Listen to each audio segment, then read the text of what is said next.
kids, bring it to me because I'm the one that you have a problem with, not them, so bring it here. You know, some of us might not be willing to admit this because it sounds so weird to say, I think God owes me. I think God has ripped me off. But hear me, church. This is the truth of what lies beneath jealousy. And it affects our relationships. Think about your relationships. Are they healthy? Are they loving? Or are they transparent? Or is there this kind of talking behind people's back, and when you see them, you walk the other way because you don't want to deal with them? Or is this, kind of thing happening in some of your relationships? My friend, if there is, there's a real good chance that we have some envy and jealousy in our hearts.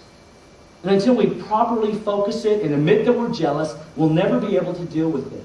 And this is the first step that we've got to take if we're going to root out the jealousy and envy out of our heart, admitting it. So here are 3 action points, okay? Number 1, owning up to the truth that we think God owes us. Boy, I had an episode about 3 months ago. Talked to my wife about it. This came out. It wasn't pretty. Number 1, owning up to the truth that we think God owes us.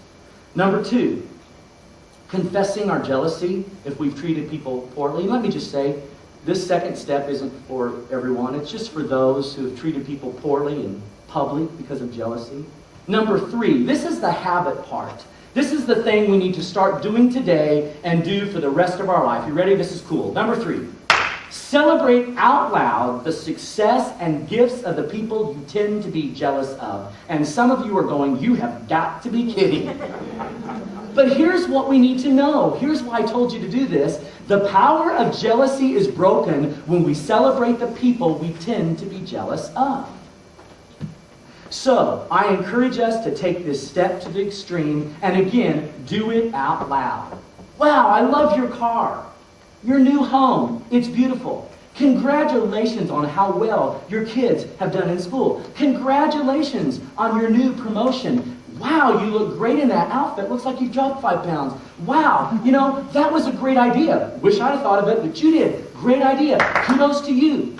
We need to find the people that tend to drive us crazy in this area of jealousy, and we need to publicly celebrate them and their gifts and what's going on in their life. And again, here's why. I'm not just making something up.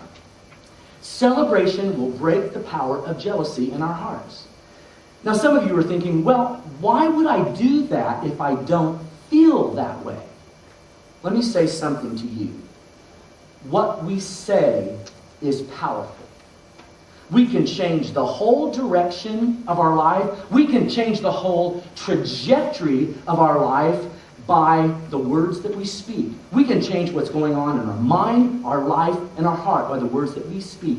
And if we will speak words of celebration and develop the habit of celebrating people, especially the ones that we tend to be jealous of, here's the payoff.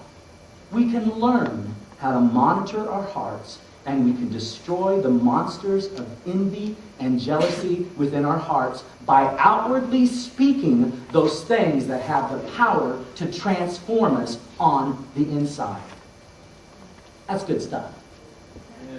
If you're like me, I started this message thinking, I don't think I have much of a problem with jealousy.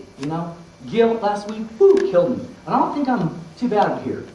But as I started to peel back the layers of jealousy, begin to see in greater detail what it looks like from the inside, I had to be honest with myself and say, okay, God, got me again.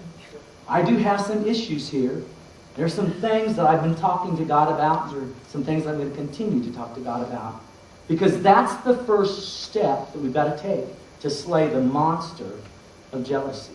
So, how about you? How are things in your heart? Is there somebody you've been jealous of, envious of, and you've kind of covered it up with all this other kind of stuff, but after listening today, you're going, you know what? I've always thought that my problem was with her or with him or with that whole group of people. But today, I understand that the truth is that I'm just jealous. I'm envious.